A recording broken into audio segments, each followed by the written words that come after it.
Bom dia, meus alunos da terceira série. Então, nós estamos de quarentena, longe, de vocês, mas estamos aqui preocupados com os nossos conteúdos. Por isso, nós decidimos gravar algumas aulas para vocês estarem nos acompanhando melhor. E também para vocês matar a saudade da gente, tá bom? Bom, vamos lá. Hoje nós vamos dar continuidade àquela aula da semana passada, onde nós falamos sobre alienação, ideologia e indústria cultural, né? Hoje nós vamos falar sobre direitos do consumidor. Por que é importante direitos do consumidor? Porque nós vamos ver que o pós-revolução industrial trouxe o sistema capitalista de produção. E no sistema capitalista de produção, as mercadorias elas são produzidas em série, em larga escala. Logo, elas têm que ser vendidas, rapidamente para produzirem outras. E desta forma, a indústria cultural tem um papel importante de divulgar esses produtos de uma maneira atrativa, onde nos incentiva ao consumismo, tá? Qual a diferença entre consumo e consumismo?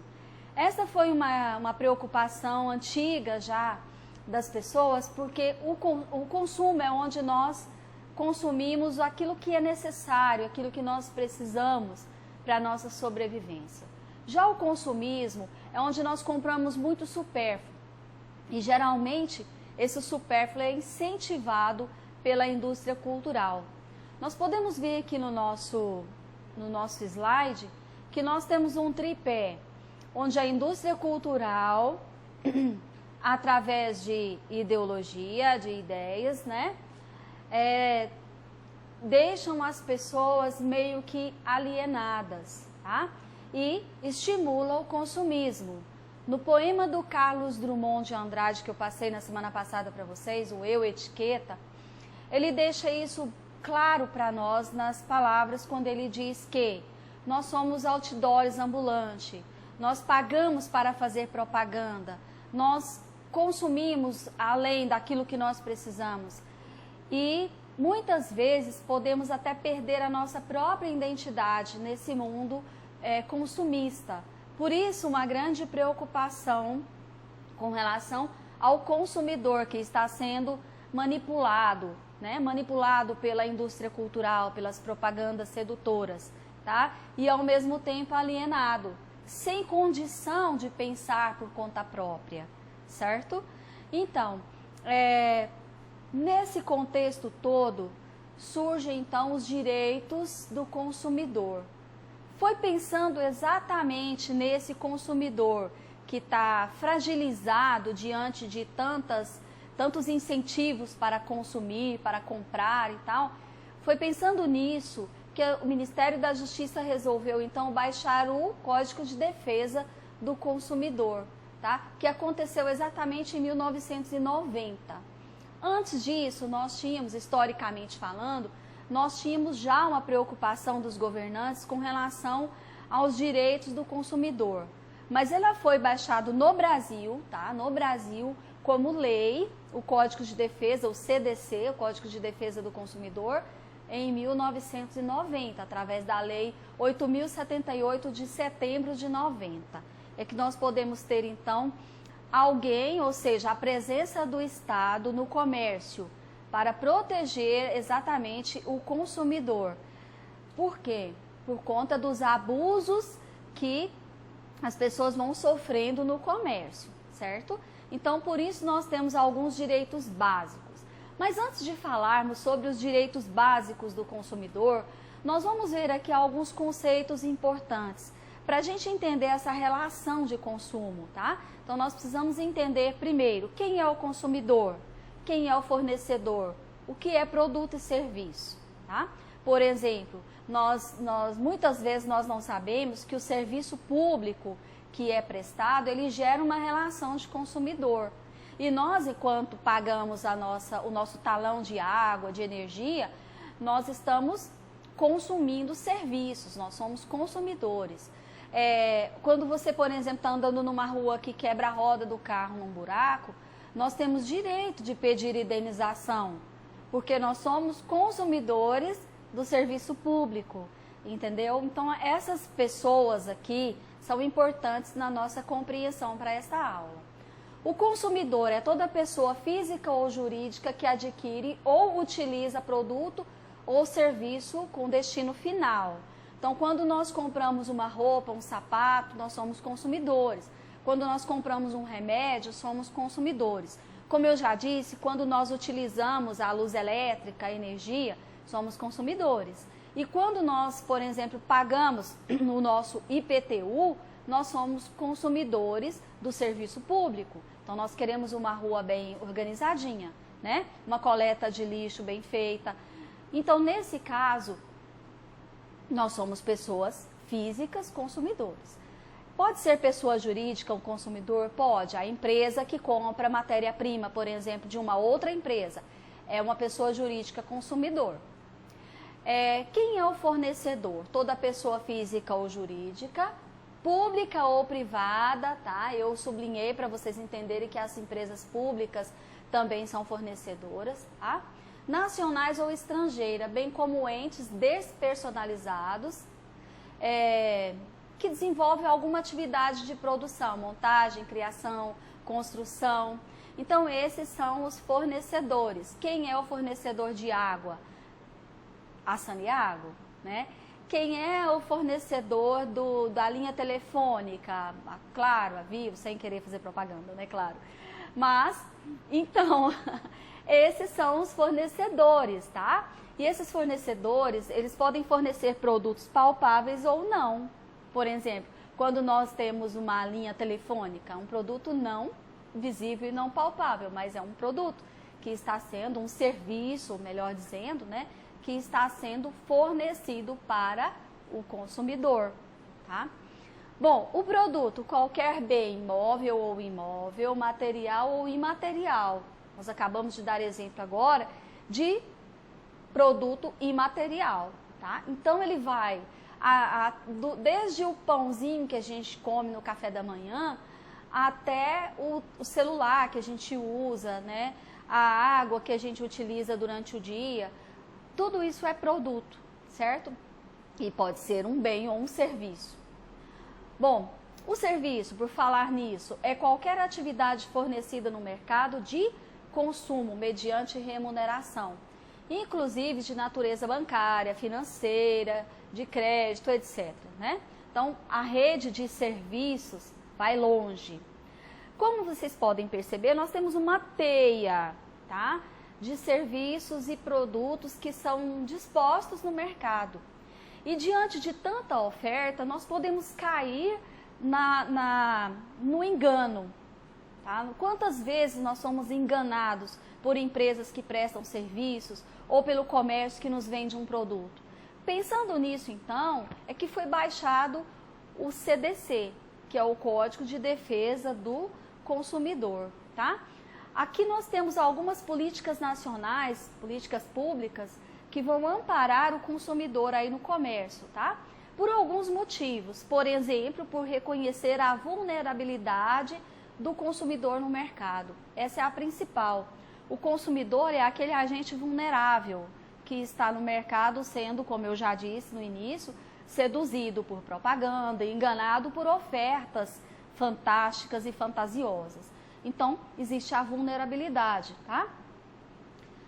No sentido, então, existem algumas ações do governo no sentido de proteger efetivamente o consumidor, por iniciativa direta ou por incentivo à criação de associações representativas, que vão educar o consumidor com relação ao consumo consciente, vamos dizer assim, né? Ao consumo consciente, certo? E também pela presença do Estado no mercado de consumo, tá? Então, geralmente, os órgãos que protegem o consumidor, eles são mantidos pelo Estado, ou pelo Estado, ou pelo prefeito, né?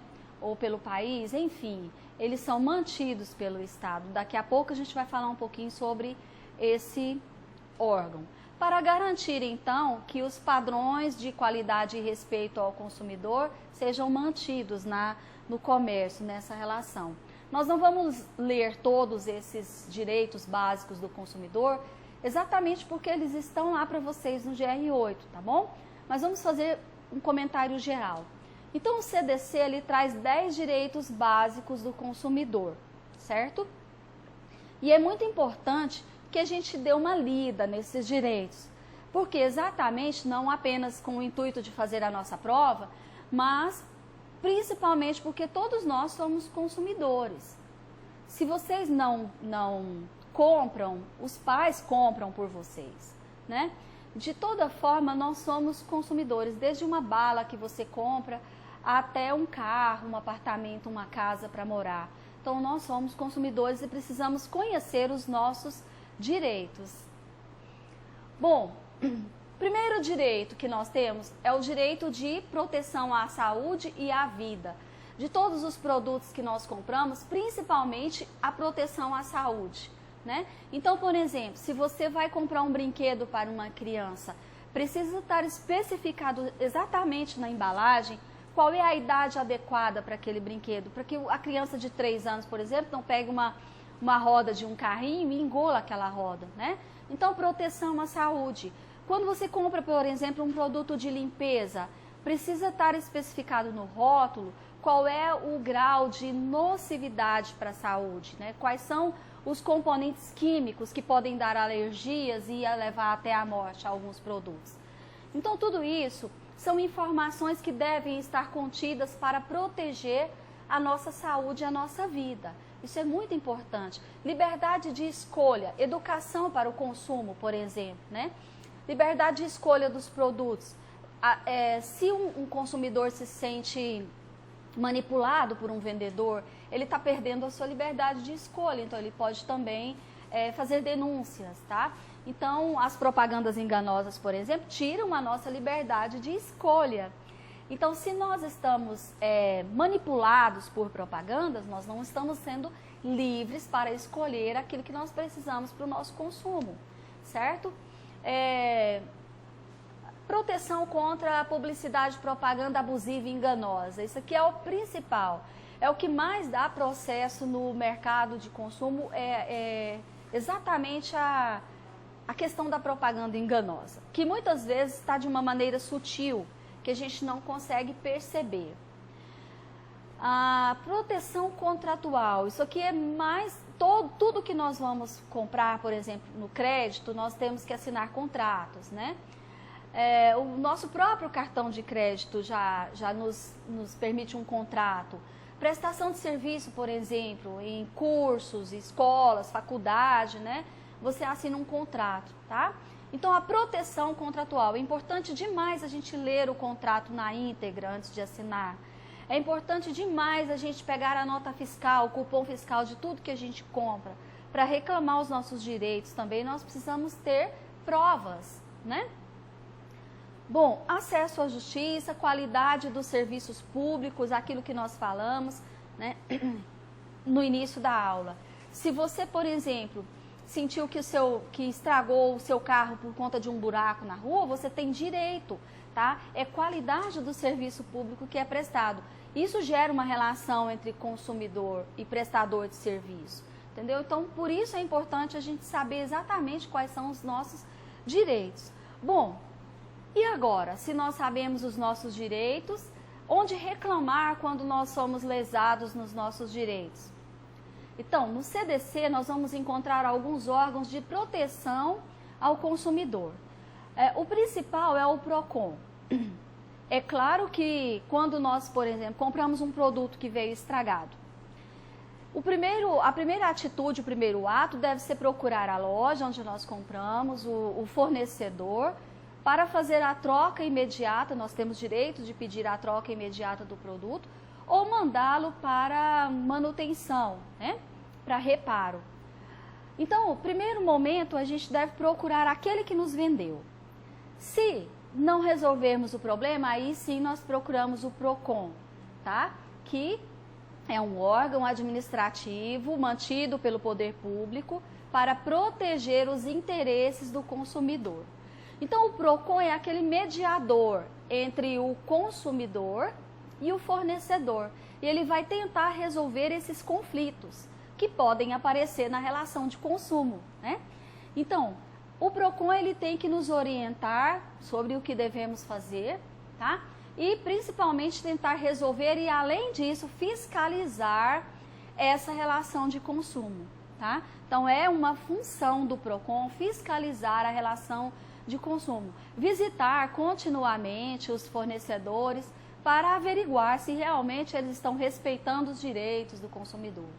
Assim, os consumidores se sentem mais amparados com relação aos seus direitos, certo? Se o PROCON, porventura, não conseguir resolver, porque muitas vezes problemas com indenizações por danos morais ou materiais são encaminhados à justiça. Aí o juizado de pequenas causas é que vai ser responsável por resolver, e se houver indenização, o juiz vai designar quantidade e tudo, tá? E analisar as duas partes. Entenderam? A importância que tem de nós sabermos os nossos direitos, não só, como eu já disse, para a gente fazer uma boa prova, mas principalmente para a gente aplicar na nossa vida, né? Porque nós somos consumidores. Bom, isso aqui eu coloquei como lembrete para a gente não esquecer. Para garantir os nossos direitos, os seus direitos, exija sempre a nota fiscal, exija sempre um comprovante de que você comprou aquele produto ou pagou por aquele serviço. Na nossa próxima aula, a gente vai falar um pouquinho sobre a questão das indenizações por danos morais e materiais, tá? Gostaria hoje de ficar por aqui, lembrar vocês que nós temos um material no GR8, vocês podem acessar, fazer as tarefas. Acessem os fóruns, porque lá nós estamos publicando a correção das nossas tarefas, comentário das aulas, tirando as dúvidas de vocês, tá bom? Um beijo no coração e até a próxima, até a volta, se Deus quiser.